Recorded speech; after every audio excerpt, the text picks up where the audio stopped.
Hi, everybody. I'm Ralph Ben-Murgy. Welcome to Not That Kind of Rabbi. About every 2 weeks, we appear in the podcastosphere. That's not really a word, but nonetheless, I've enjoyed being with you for so many interesting conversations with different people, all really grounded in the idea of, what brings us to who we are and what's the spiritual aspect of what we do as opposed to just the material aspect, which is what we tend to concentrate on in life. And life's too short for that. I've got a book out called Not That Kind of Rabbi. No, it's not called that. I don't think I could do that. I have a book called I Thought He Was Dead. And it's been a pleasure to write. It's been very interesting to put it out in the world. It's available online on Amazon or Indigo. It's also available if you order it through your local bookstore, which I would suggest to you as well. But writing I Thought He Was Dead was really enjoyable experience for me. And having it out in the world and people talking about the things I talk about in the book has really been an eye-opener because I don't come from writing books and then talking about them publicly. So it's a new experience and I love new experiences. So I'm happy to have done it. And I'm learning a lot from people that one of the themes of the book is ageism. And moving yourself from aging to saging and how to, make meaning in life as you enter the autumn of your life. And a lot of people are really resonating with that particular message. And other people just find it part of the book that speaks to them. So it's wonderful. And I'm grateful for anyone who is purchasing the book. You don't write books in Canada to get rich. You write them because you need to and you want to say things. So I'm very happy to do that. It's an interesting time. We're sort of on this nexus point of what is tomorrow. The COP26 climate conversation is going on right now. And the reality that underpins these people coming together, that the most we could possibly tolerate with a fair amount of damage to the planet we live on is a rise in temperature of 1.5 degrees Celsius.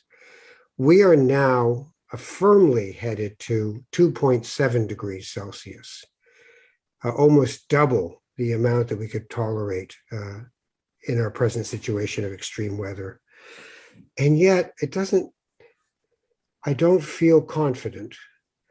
I don't think it's easy for people to imagine a future that's not like their present. And in the so-called developed world, it's spending 75 to 100 years stoking the desire machine and then asking people to stop desiring everything they see.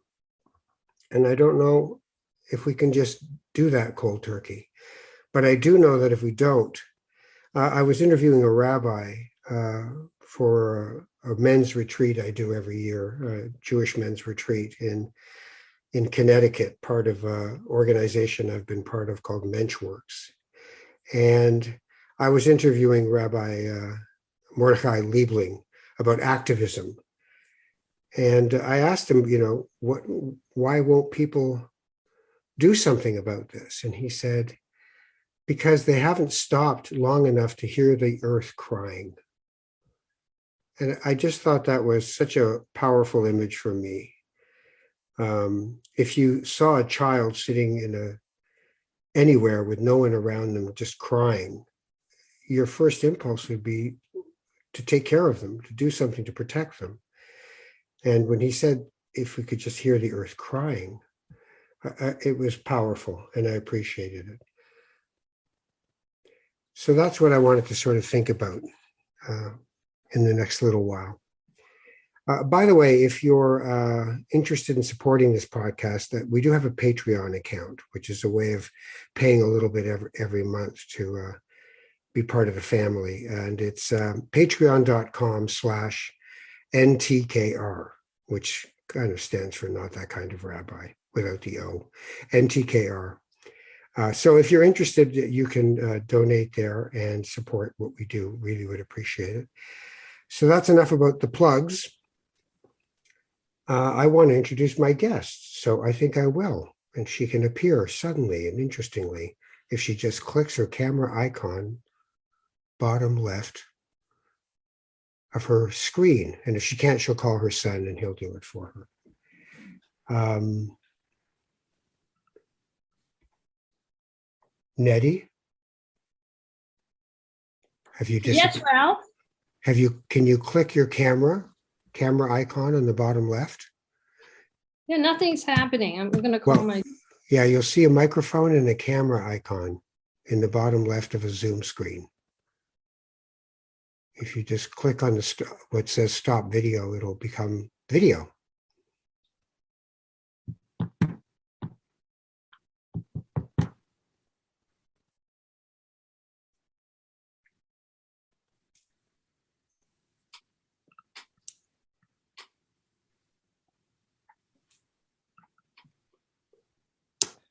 Are we getting there? Yeah, he's on his way. Here he comes. I pressed the lower left. Okay, he pressed stop video. We got it. Here I am. There you are. All right. So I want to introduce my guest. I have to be formal about it, but we've known each other since high school, so I'll try to be formal without images in my head of going to parties. And Nettie was very interesting at parties. She was speaking truth to power in the middle of parties. And the rest of us were just like, can we just hang out? Can we just, are those my Greb Kodiaks or somebody else's? I don't know whose shoes I'm looking at. So Nettie, in the meantime, has become a foodie extraordinaire in the vegetarian world. What are some of these books? Nettie's Vegetarian Kitchen, New Vegetarian Basics, The Complete Idiot's Guide to Being Vegetarian in Canada. She also co-authored Everyday Flexitarian, Flex Appeal, and Nourish. Nettie lives in Toronto with her husband, who I also went to school with, Jim. Hi, Nettie. How are you? Fine, thank you. Good. I wanted to talk about what role food over your life, not just, at a certain point where you started writing books about it. What role has food played in your life? Food is essential. I also think it's part of my spiritual dimension. But when I think about food, I also think about how is it grown? How is it sold? How is it distributed? Because I think farmers and producers are undervalued and underrated. And one of the reasons I look at the systems behind how food is sold and how it's grown is I think that will also affect my body as I eat it. And so I think there's a direct connection between the earth and between our purchasing power. I was on the Fair Trade Board of Canada for many years, and I got to travel and I got to meet the people who not only grew the food, but organized people into fair trade cooperatives.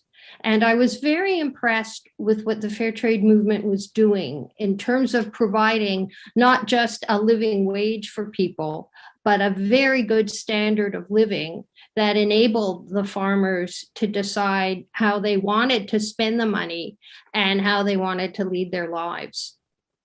So at the beginning, you said food for you is spiritual. What do you mean by that? I like to bless my food before I eat it because I like to think of, well, where did this come from? Was it lovingly planted and harvested, or is it from a mass-produced farm where they're using a lot of chemicals? And I think that my mood, my rate of activity, it all depends upon what I've eaten and how well I've digested the food that I've eaten. I teach a lot of cooking classes, and it's so unfortunate that so many people that come to my classes aren't well. And a lot of their ailments are of a digestive nature.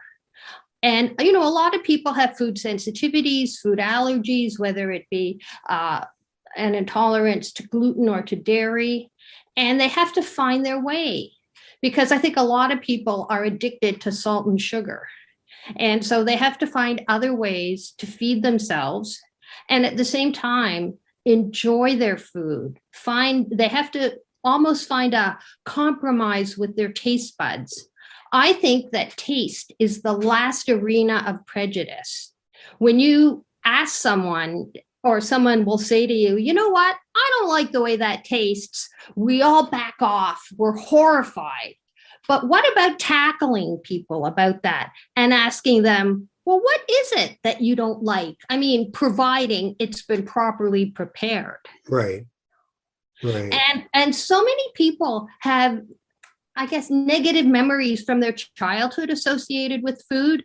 When I was younger, I would never eat kasha, buckwheat groats. And now I do, but I didn't associate a good food memory with them because all my mother did was add water. She didn't toast them. She didn't add an egg. She didn't add any spices.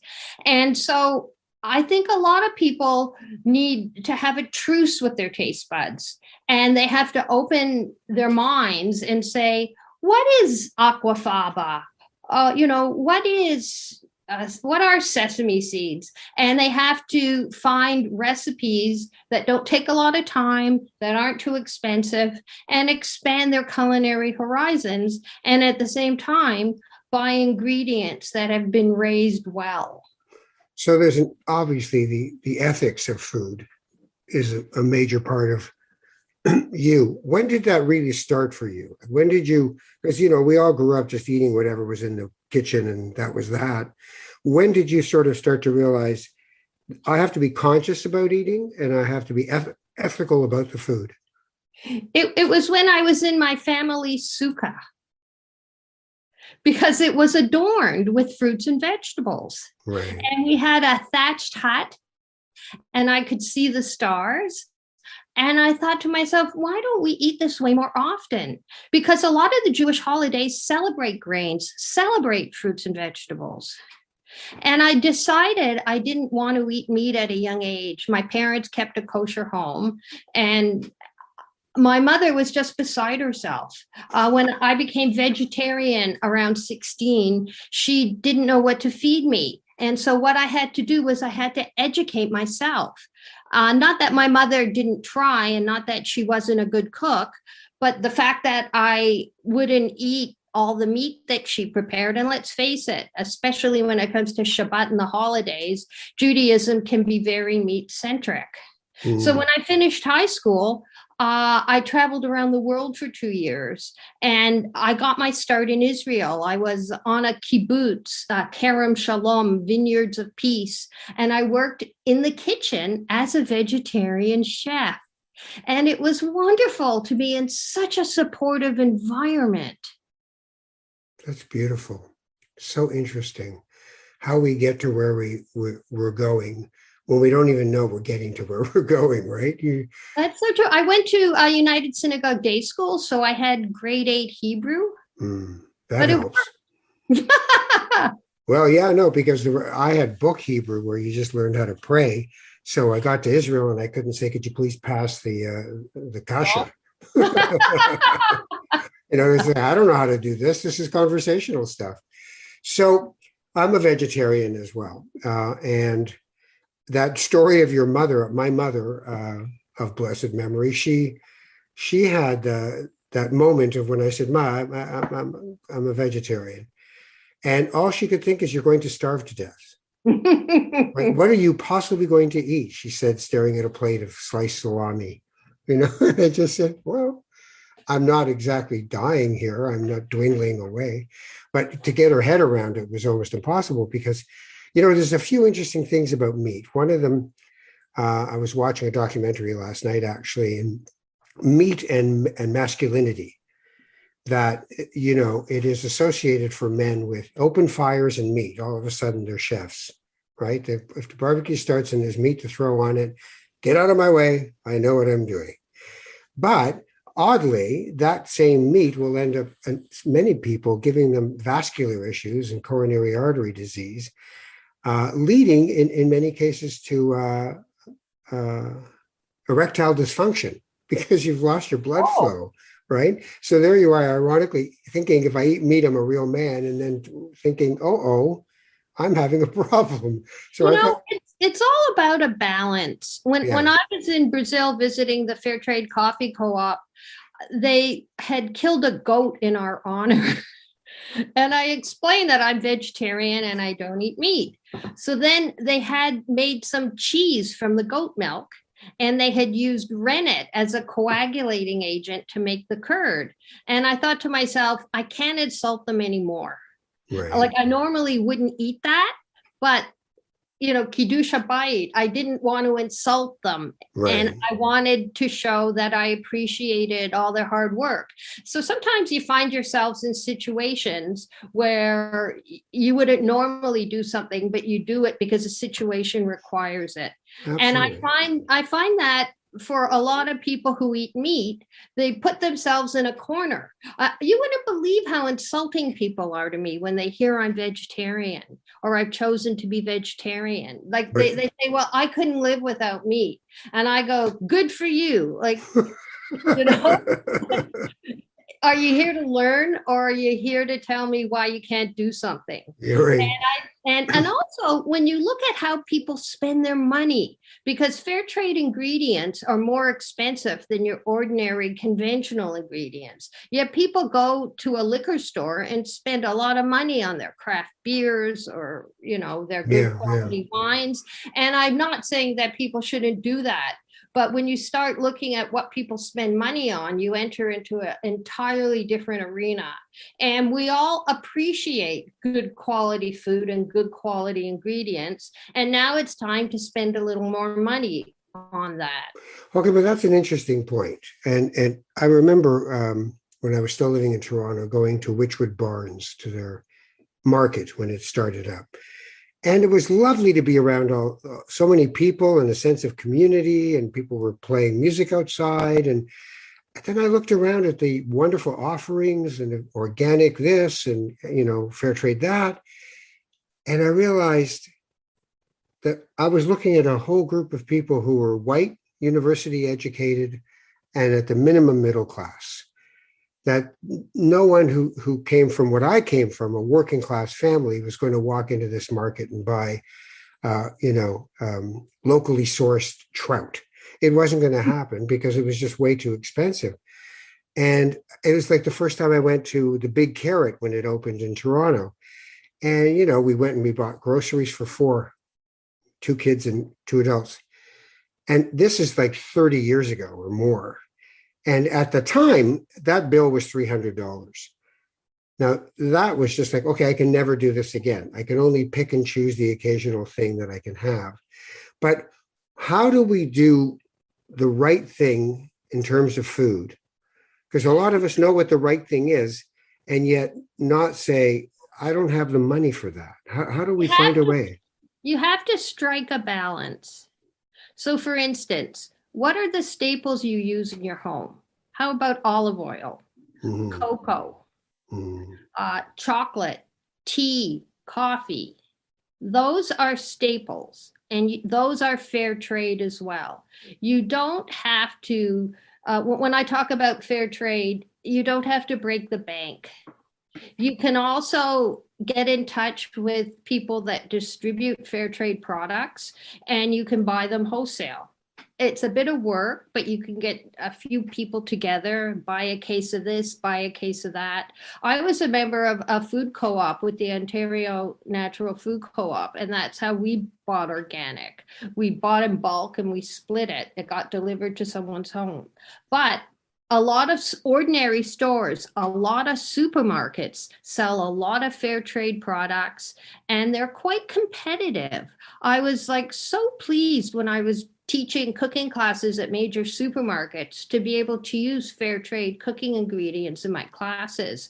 And they're also very, very good quality. And I think as a chef, that's very important to take into account.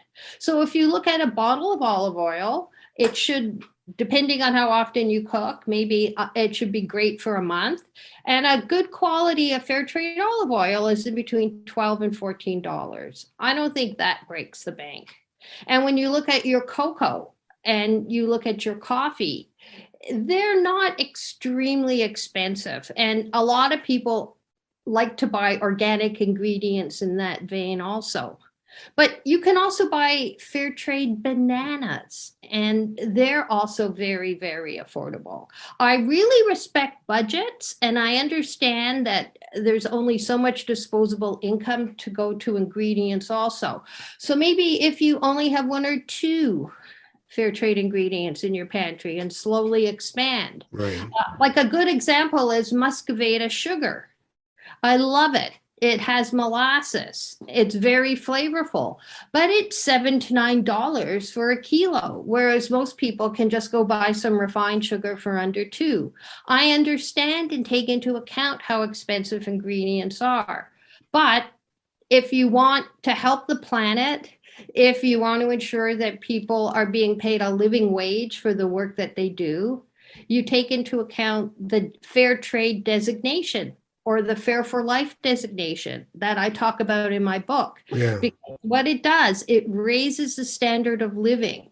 It allows people to dig wells. It allows people to have homes. Now, their homes may be a tin roof, but their homes are whatever they choose and whatever's suitable for their climate at the same time. And I think that fair trade is a wonderful way for young people to get involved. There's a program with Fair Trade Canada. It's called the Fair Trade Ambassador. And you talk about fair trade and you talk about its goals. And I think it's really empowering for people to be able to be part of a movement that does so much good and allows people to have a better standard of living than they normally would. Like with fair trade, you're not affected by what the world price of an ingredient is. If it crashes, the amount of money you earn remains constant.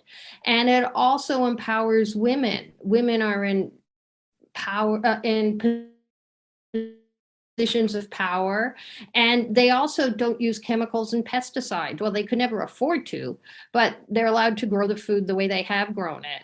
The big problem with fair trade is a lot of the young people don't want to be farmers anymore because it's such hard backbreaking labor, and a lot of people are leaving for the cities. Yeah. Well, that's a problem all over the world. And with climate change, there's also another factor, which is what used to be good arable land in many places is becoming not usable. Like there's people who used to grow rice and good rice, and they can't. The water has dried up. The droughts in Madagascar and places like that, it's just broken clay now. There's no water there. You can't start a paddy. So that's going to be another factor, and it's going to drive up the price of all foods for all people. I'm talking with Nettie Cronish. We're talking fair trade. We're talking, it's not just food. It's a process, and you're at the end result of it, enjoying it. The fast food business, my brother's brother-in-law was a food chemist. And he said, look, it's all mouthfeel. And I said, what's mouthfeel? And he said, if you bite into a bacon double cheeseburger. I said, well, I don't, but okay.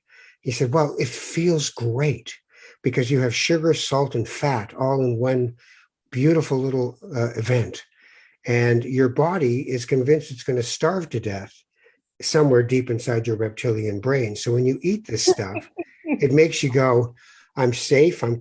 That's why they call it comfort food, right? Because it's got lots of fat, lots of sugar, lots of salt, and many of us were brought up that way, and fast food works that way. The good news, I guess, because it's still processed, is that in fast food, they're at least trying to insert plant-based foods into what people are eating. So it's part of it. I wanted to talk about the fair. I'd stop you right there. Good. Because I have approached many a company about their plant-based ingredients. The way you're saying that. Process is not a good process. Because they use chemicals to isolate the protein in the ingredient, often with soybeans.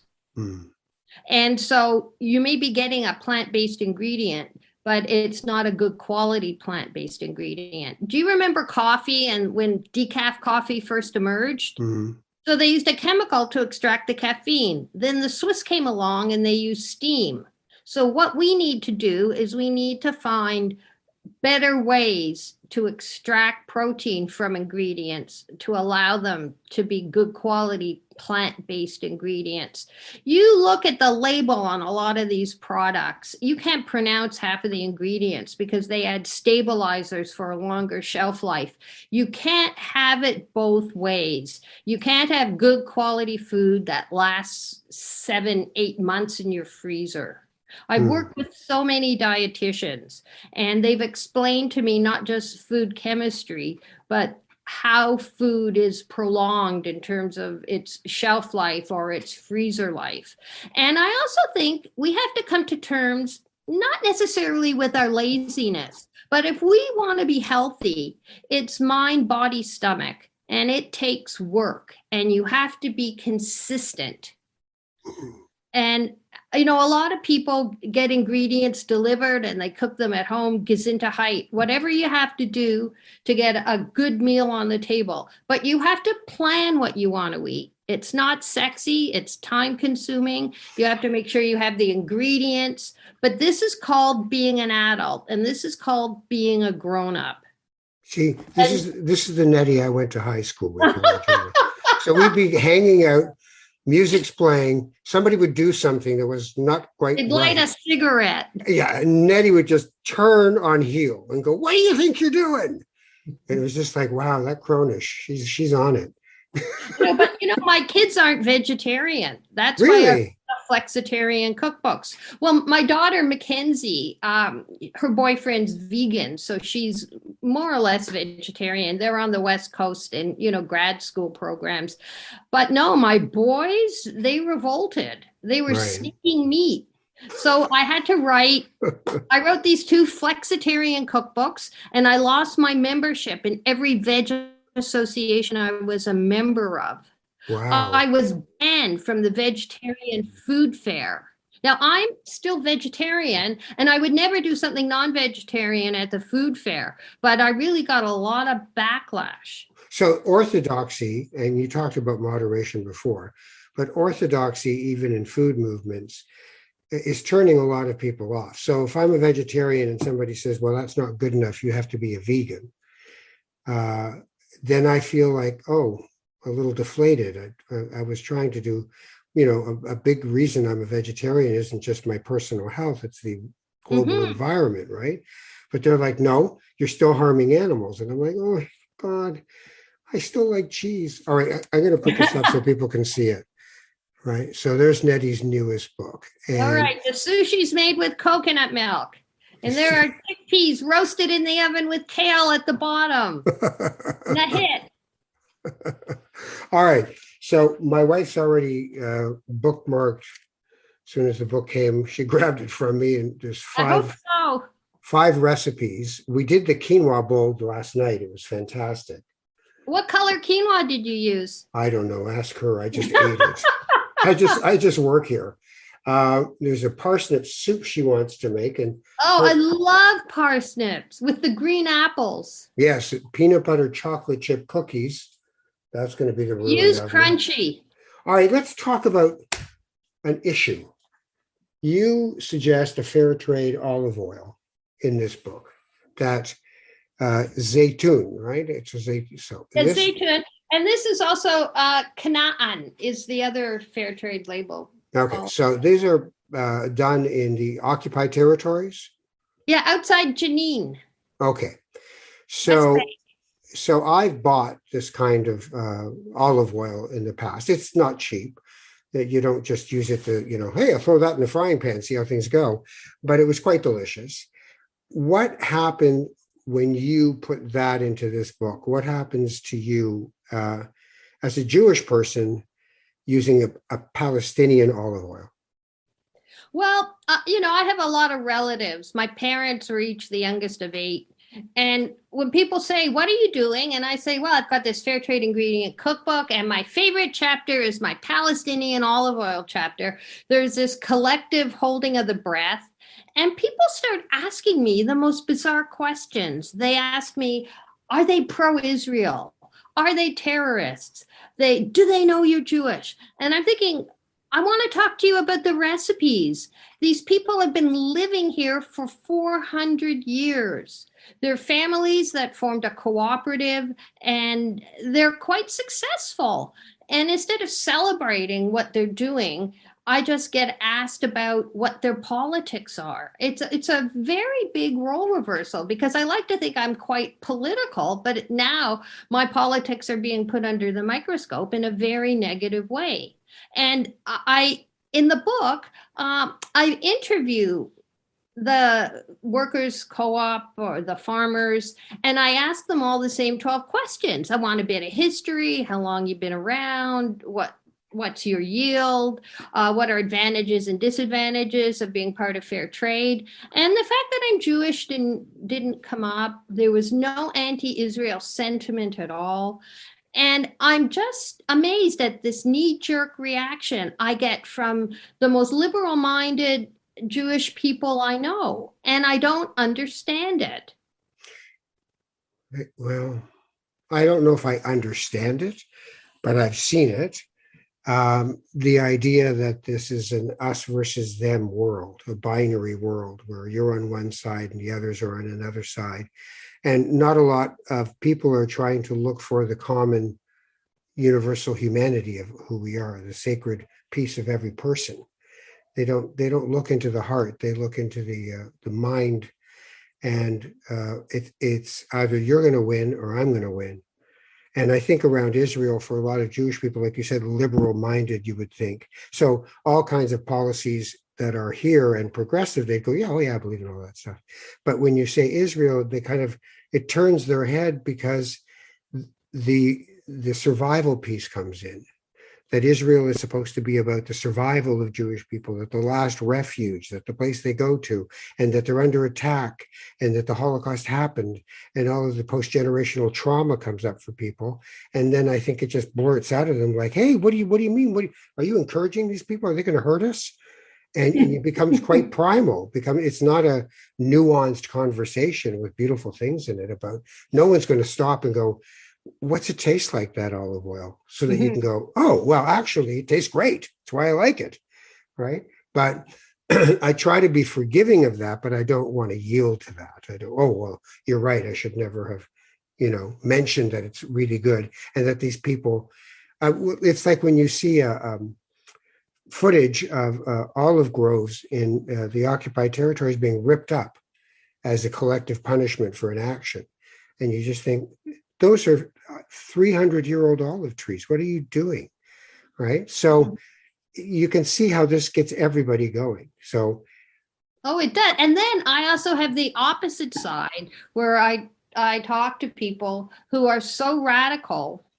Yeah. That they don't make any sense either. And I don't want to be put in a position where I have to defend anybody. I want the ingredients to speak for themselves. And I also think tikkun olam, as Jewish people, our philosophical beliefs and the way we lead our lives, it's not in isolation. It should apply to everything that we do. So tikkun olam, for those who aren't Jewish, is the repair of the world. But I'm just starting a new book, actually. No, I'm not writing it, I'm reading it.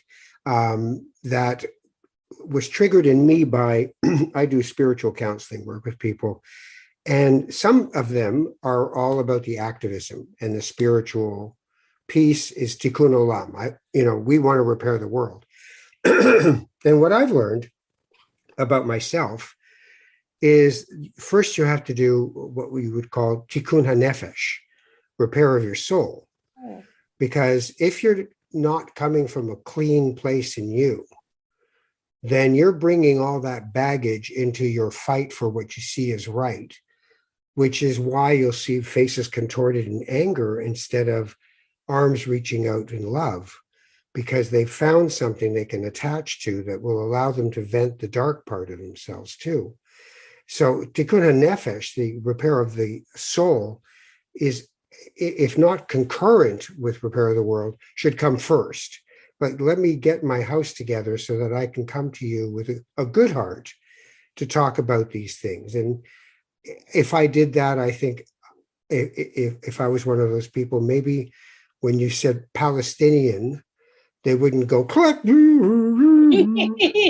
danger, Will Robinson. They would just go, oh, okay. So what's it like? And tell me about the people you've met who make this oil, right? And So also, olive oil is very complex. Its flavors are reflected by the soil it grows in, so you get a menthol taste if it's near an evergreen forest. hmm, And also a lot of olive oils are blends.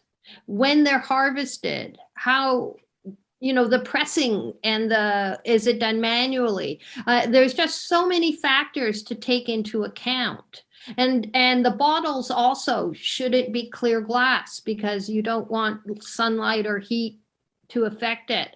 And sometimes you've got to put your olive oil in the fridge once you've opened it, and then you have to take it out the next day and wait until it's not coagulated so you can get your precious 2 tablespoons or whatever. So it takes a bit of work.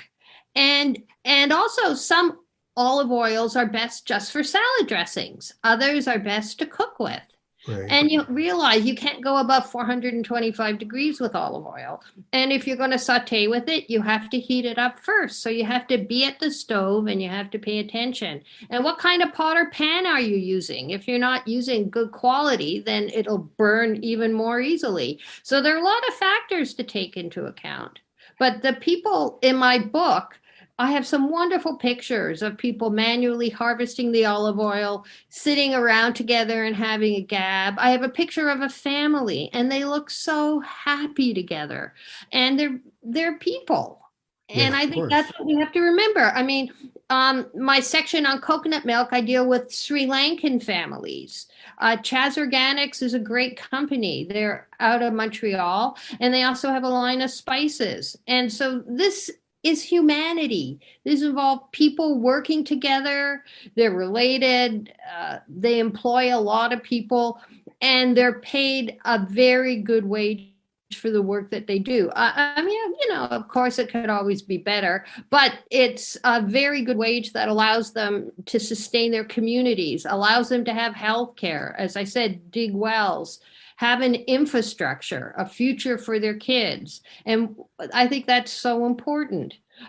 In my sugar chapter, they're in Paraguay, and the fair trade farmers earned enough money so they could set up their own refinery for refining sugarcane, so they didn't have to schlep it 80 miles down the block. And that's what it's about. It's about building your infrastructure and allowing people to make decisions on how they want to grow their business and how they want to live. And I think that's really important to support.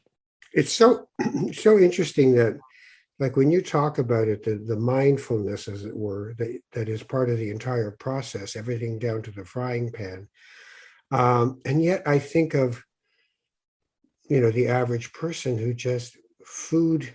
I've said it. I've been in the kitchen, I've been feeding children forever, for 35 years, one way or another, they're still in the house. And, I turn to my wife and I just say, I'm so tired of food. Like, because the question every day is, what are we going to eat? What's for dinner? I say, I don't care anymore. I just tired of making food. So I understand how people just go, just whatever, just put something in the oven and heat it up. But then when I listen to you, I remember the art of it, the spirit of it, the intentionality of it, and the connectiveness of it. And it just sort of makes me realize, oh, okay, wait a minute. But as you said, you've got a plan to eat properly. You've got to decide these 4 things we're going to do this week, which means I have to make sure when I'm at the store, I get them. But then I look at what we do, the way we shop for food here. I remember I was visiting friends in Amsterdam and went into their kitchen and I'm looking for their fridge. And I'm like, where's your fridge? And he points down under the counter and there's this little fridge. I said, that's it? He said, yeah. I said, wow, that's crazy. And he goes, no, here you buy your food on your way home from work and then you make meals. In France, they had a kind of mini revolution when the supermarkets opened because they were huge. And then I go to my own store and I have a shopping cart that you could fit a color TV and $300 worth of food into just to shop for some food. And 30% of it goes to waste in the one appliance in the house that uses the most energy. But you see, we're a condiment society. Mm. I mean, how many kinds of hot sauces do you have in your fridge, or teriyaki? I mean, I've got 5 kinds of oils in my fridge. Right. I use grapeseed. I've got 2 kinds of olive oil. I have peanut. I have toasted sesame, and I do use them, but they do take up space. Right. And a lot of condiments save time. So you don't have to make dressings from scratch all the time. Yeah, but that's not what rots. What rots in the fridge is half the produce that got pushed to the back because you can't see it Well, anymore. that's another story. Yes, it's a bad story. Wasting away. What is it about,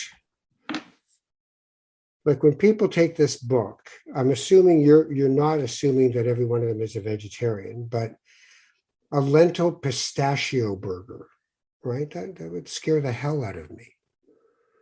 Because I've never made it, not because of anything else. I think you're at mushroom tart with brown rice crust. First of all, the pictures are fantastic.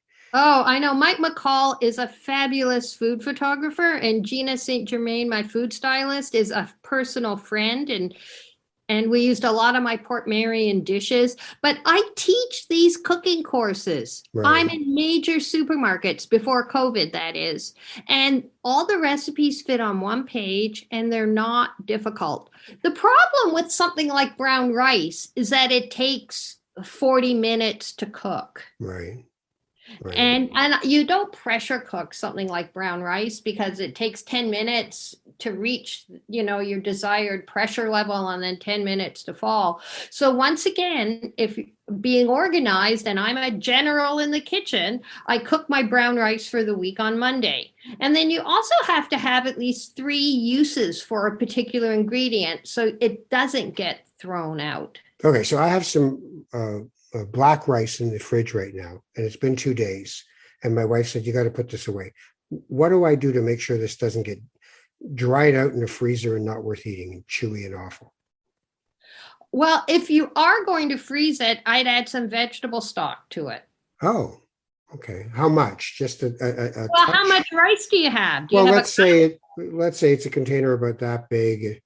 Yeah, I'd add 3/4 of a cup of veg stock to it in a container. Okay. And I'd leave it in the fridge for about an hour so it can start absorbing it.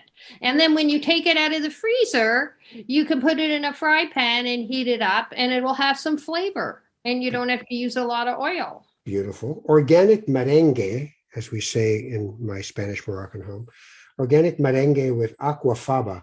What is aquafaba? Oh, I love aquafaba. The hell This is is it? why you need a freezer. It's the liquid in the chickpea can. Wow. Seriously. It is the biggest vegan binding agent you can imagine. Wow. Now, here's the problem. You open your can of chickpeas. Let's say you use a cup. You need to freeze the aquafaba in an ice cube tray. It freezes beautifully. Now, here's the secret that's in the book. You have to heat it up. It has to be below boiling in order to use it, for it to be activated, in order for it to bind anything. So if you just take it out of the freezer and thaw it, it won't work. So you take it out of the freezer. You put it in the freezer, you thaw it, you take your cube out, and then you just heat it, and then you can use it. Oh. And it's like I would use 2 tablespoons of aquafaba for 1 egg. Wow. And I made meringues with it. Now, I have to be honest, Jim didn't like them, but then he's a sugar junkie. But everyone else thought they were terrific. It's good to see he hasn't changed. That's he always liked the sugar he liked the sugar of just about everything. He's like, where's the sweet part of this? And he's still skinny. Oh, really? Oh my God, he was so skinny. So he never fattened up, even with all the food. He never did, and he's a good eater. I make him lunch every day. Is he a vegetarian? He was for the first few years, and then the kids came along. But my mother like fed my kids chicken noodle soup that she made, and that hooked them. She didn't. She never liked the fact I was a vegetarian. Well, one of Or the one of the interesting things about I was kosher for a long time before I was vegetarian. Once you're vegetarian, you're kosher anyway. It doesn't really matter. But I was kosher, and people would just why are you doing that? Like, you don't really think that eating this is healthier than that. And I said, no, I don't think that. It's not like, oh, I can't eat a pig, but I can eat a cow. I mean, it's all ridiculous. But it was a discipline.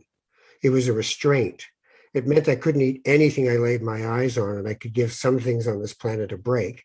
And it was a way every day of reminding myself that I'm Jewish, that I have to make a decision to do this. And in doing that, I'm saying I'm still in. So when I went for a meat fork or a milk fork, which we still have in the house, because we have the kids eating meat and stuff, I would just go, oh, I have to make this conscious decision. And it made eating conscious on some level, certainly not on the level of rigor that, real knowledge will give you. Like you understand food and exactly how it all works together. And when it doesn't work together, what you have to do to optimize it. I don't have that knowledge, but I do have a sense that I'm not entitled to everything I see in front of me, and that I should treat it with a certain kind of respect. So maybe that's a start. I don't know. Well, I think everyone should become a recipe tester, because Mm, then they'll understand how you put a recipe together and what's involved when it comes to not just combining flavors, but look at the texture of what you're eating. And I also think we have to be mindful about how much we eat. yes. Because a lot of people don't eat because they're hungry. And a lot of people don't eat at all. A lot of times, people are very, very busy. And so they either buy takeout or they're just absorbed in their head. And that's not healthy either. So the consciousness you have about what you eat also has to extend to your life. I know Absolutely. when I taught my cooking course at the Big Carrot, it was a 5 week. It was how to set up a natural foods kitchen. People would say, "Oh, I'm so glad I ate well tonight." And I would tell them, it's just one night out of 7. You have to think about eating well all the time, especially if you're not well. Like the consciousness is there. You have to tap into it. And, it's not that people don't go out, and it's not that at holidays people overeat or anything. Yeah. It's not about that. It's But about but everyday life. you have to look at your life honestly. And if you're not going to commit to eating well, hire someone to cook your food 5 days a week, and then you're going to be getting good food. Or find a community that you can dine with. I think that's what's really missing in life is people eating well and sharing food. I know because of COVID, it's not possible either. But I really think there's a sense of community around food, and that needs to be extended. People need to eat food together, thank the earth for the food that grew it, and try and take more responsibility for their lives. I taught my kids to cook. I can't tell you the number of pots and pans that were ruined because they didn't pay attention and things burnt. But you can't get mad about that because it's all part of the learning curve. And it's the same thing with people eating well. There's a big learning curve, and people need to be encouraged, not discouraged. Right. Food community. So there's a story. The story is told.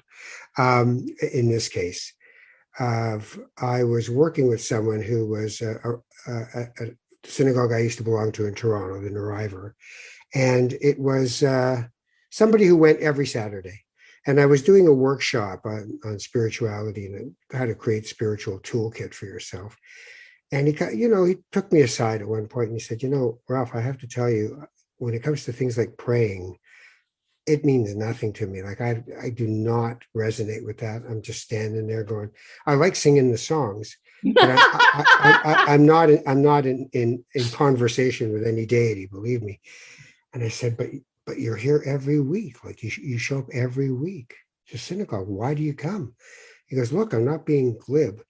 I come for Kiddush. I come for the food after the service, and not just for the food, which was vegetarian in our place. it wasn't for that. Of course, it's wonderful to have well-made food and all that. It's that I got to be with people, that we all stood together with our plate in our hands and just talked. And I watched kids grow up and people get old. And that's why I was here, for community. And the food was the glue at the end of the service that brought us all together on something where we could just enjoy ourselves and go back for seconds and do that. It's like the Shabbat, Friday night dinner with friends, and they don't all have to be Jewish. Just bring people into your house and be potluck. If you want to see people invest in a meal, when they come with something, they're invested. It's instead of, well, what's to eat? It's like, obviously there's some anxiety of like, are people going to like my dish? Do they eat my dish? And I try to sort of dispel that and go, you thank everyone for bringing the food. Of course. But it's a lovely thing that food is much more than just food. It's a way of connecting with people that there is no other way that is more profound, in terms of you leapfrog over your intellect and you're just in your body eating food, right, together. It's a lovely thing. So the Fair Trade Ingredient Cookbook is available anywhere. Can I order it online? Yes, you can get it through Amazon. It's coming to Whole Foods. It's going to be in Indigo. It just arrived like at the beginning of October. And so I have to do like a lot more media about it. And I got to learn how to do this Zoom on my own. Yeah, well, unless your son is going to have to stay beside you within 12 feet for the rest of your life, I would say well, yes. He's got a job.